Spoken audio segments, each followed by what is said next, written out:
Eta, eskola astatuta gero, gu bere alaxe, konturatu ginen, garai hartako eskola publikoa hark berrikuntza batzuk behar zitula. Hori argi zegoen, ezta? Eta, eta lehenengo helburua izan zen, desde luego, euskalduntze prozesuari egitea, ezta? Eta, sentidu hortan, horretor izan B ereduaren ezarpena. Eta B ereduaren ezarpena, ondorio bezala, beste gauza batzuk ere garrez ditun. B eredurako garai hartan, etzo materialik, eta horrek behartu egiten gintuen gauzak elkarrekin egiteko, eta gauzak sortzeko eta abaz, da? Eta nurri batean baita ere, berritzaileek eta izatea. Gero bestaldetik, euskararen inguruan, zenbat ekintza baita ere, euskara sustatzeko eta hori antolatu bertzien. Eta hor, sortu ziren, lehenengo udalekua, lehenengo kaste kulturalak, eta abar, ezta? Baina, klaro, garai hartako udalekuak ere, etxean gaurkoak bezalakoak. Garai hartan, lehendabizi, atera behar ginen, etxeak eta bilatzera. Etxea aukeratu, eta gero, jun baino lehenago, garbitu behar zen eskola, askotan baita ere etxea. Eta han, udalekutan geunden bitarten, ginen, sukaldari, garbitzaileek, maixuk eta anderenok eta gainontzeko guztia. Eta hori ere, neurri batean, gurasoen laguntzarekin gauzatzen zen.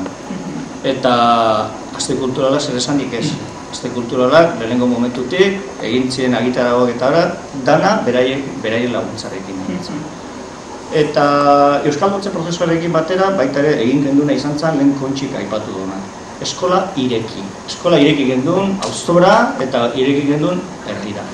Eta gero hori izan ziren, gero urrengo fase batean, sendotu egin ziren beste helburu batzuen, hastapenak edo hasierak. Ez? Mila esker den hori etortzagatik eta behar behizuela. Eskerrik asko.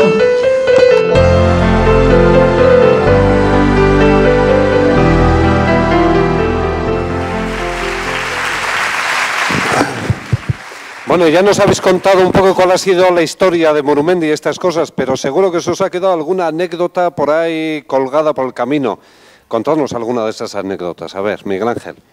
Alguna se ha quedado, lo que pasa que, ya contarán luego estos compañeros. Yo lo que sí quería remarcar es una palabra que ha salido en la grabación repetida, que es la palabra carencia, que es lo que un poco definía lo que fue el primer año del Colegio Murumendi.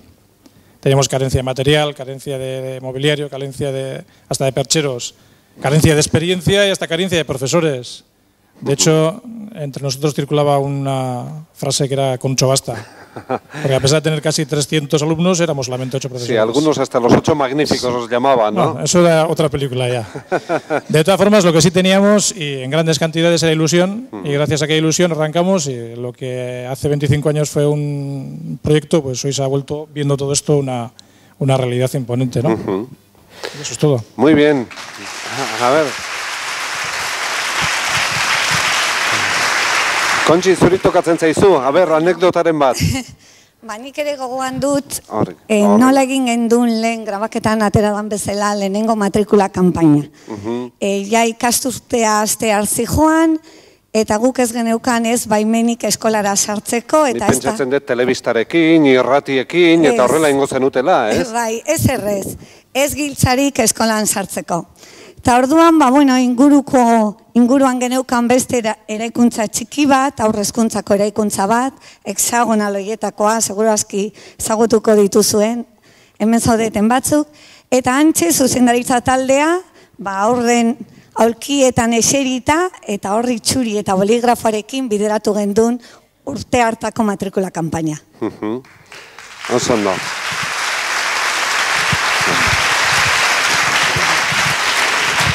A ver, Inés, cuéntanos, ¿qué anécdota recuerdas? Pues la primera de todas. Acércate el micrófono un poquito. La primera de todas. Antes de empezar el colegio, nos dieron las 4 paredes y nada más. Ni limpio, ni como ha dicho Miguel Ángel, ni mesas, ni sillas, ni nada. Pues entonces convocamos a todas las amachos del barrio y de los niños que iban a ir al colegio, cogimos nuestras fregonas, nuestros cubos, y nuestros productos de limpieza, y para que el lunes siguiente empezase el colegio nos fuimos a trabajar el viernes y el sábado a limpiar de arriba abajo el colegio. Y hubo unanimidad, o sea, estuvimos 20, 30, 40 madres pues limpiando el colegio. Y empezó, lógicamente.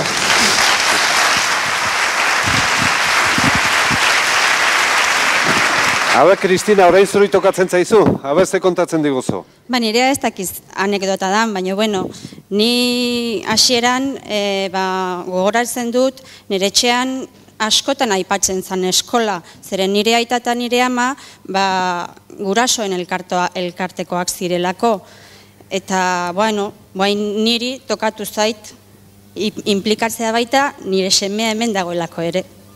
Ajá, oso ondo. Bueno, Miquel, como exalumno te toca rematar un poco la faena. Bueno, pues como hemos dicho antes, la falta material que teníamos en aquellos tiempos era muy grande. Y lo que recuerdo es el día aquel que llegaba algún camión, que nos tocaba descargar algún camión, que era una gozada para nosotros. Era una gozada por dos cosas. Por una, porque era material nuevo que íbamos a estrenar nosotros, que nos hacía falta a nosotros, y por otro lado, que eran unas horas de clase que nos saltábamos y no pasaba nada. O sea, que estabais esperando por la ventana a ver cuándo venía el camión, ¿no? Casi, casi. Bueno, muchísimas gracias. Bueno. ¿Chao?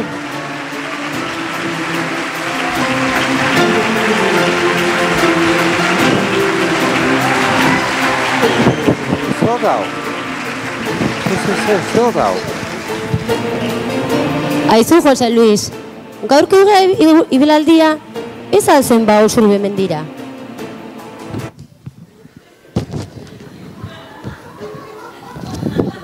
Maribi, Usurben gaude, baina antzokian.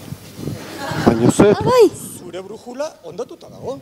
Ez dut uste, Baina zaudete lasei, zue zabiltzaten nastuta.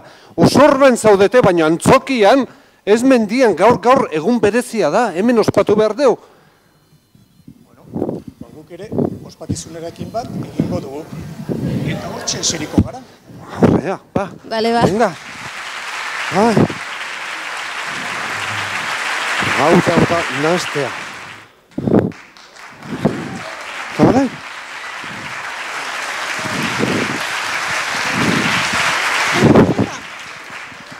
Belén, ¿han puesto los partidos en el tablón de salida? Sí. Bueno, chavales, no os olvidéis de mirarlos. ¿Juan Mari te ha dicho algo del ajedrez? Sí, me ha comentado que el próximo viernes empiezan los entrenamientos para los más peques. Creo que va a ser un buen campeonato, ¿eh? Bueno, animaos. Animaros, ¿eh? No faltéis. Venga.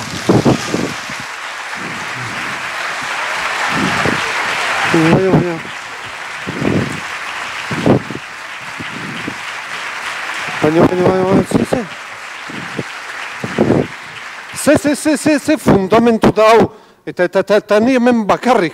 Maria G! Karo, zinen ateratzagatik nahi hemen bakarrik usten diazu, ez da? Bueno, lasai, motel, lasai. Bueno, zeiu ingo deu. Zezen nazte potaste hemen. Urrengo atala zein deu. A ver. Eskerri navegazio mapa. Eskerrak Aitor bat, hor. Ja, fundamentu pixka bat.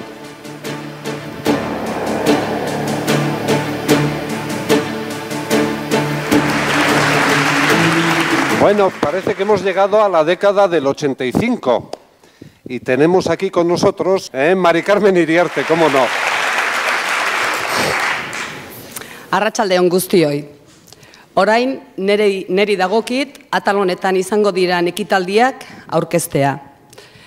Duela 15 urte, tarte horretan, Murumendi eskolak abian jarritako 3 ekintzak aipatu beharko ditugu.